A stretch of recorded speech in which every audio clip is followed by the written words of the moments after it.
mama nating teacher. Ma, Ano na naman ba yon?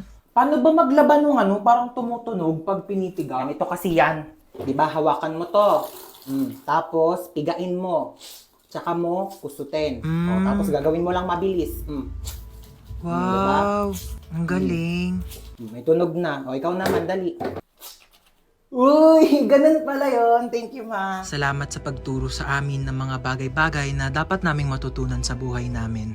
Para sa mama nating rapper, Di ba sinabi ko sa'yo magligpit ka ng kwarto mo? Napakagulo, napakasakit sa mata. Ang dali-dali lang magligpit, hindi nyo pa nagawa. Lahat ng iaasan nyo sa akin. Ako na kumikilos lahat ng bahay na ito, tapos itong mga kalat nyo, hindi nyo pa maligpit. Inaasan nyo lang sa akin lahat. Paano pag nawala ako? Sinong gagawa niyan para sa inyo lahat, ha? Yung mga ibang bata dyan, napakakilos simula umaga hanggang gabi, tumutulong sa mga magulang nila. Kayo lahat na lang kayo, hilata ng hilata. Break it down, yo. Anong break it down? Anong break it down? Gusto mo i-break ko mukha mo? salamat sa makabuluhang rap at sermon na ibinibigay nyo sa amin araw-araw.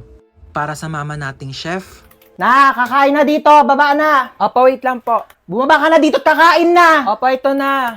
Huwag nang pinag-aantay ang grasya. Baba dito, kakain na. Ito na, bababa na. Ano po ba ulam? O, paborito mo, adobo. Umupo ka na dyan, malapit na tumaluto. Di pa pala luto eh. Bakit Malapit na kang maluto. Maupo ka dyan. Maluluto na nga po. salamat dahil sa mga luto nyo, sinisigurado nyo na hindi kami nagugutom araw-araw.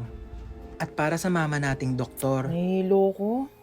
Ayan, kaka-cellphone mo kasi yan. Sinabihan na kita. Hindi ka tumitigil hanggat hindi ka nagkakasakit talaga. Tignan mo to. Nakita ko sa Facebook. Bata, nagka-cancer sa kaka-cellphone. Ayaw mong maniwala sa akin. Sige, bahala ka. salamat sa mga gamot mong pagmamahal na ibinibigay mo sa amin sa mga oras na hindi kami okay. Para sa mama nating pinasok na at ginawa na lahat ng trabaho para sa ating mga anak niya, saludo po kami sa inyo.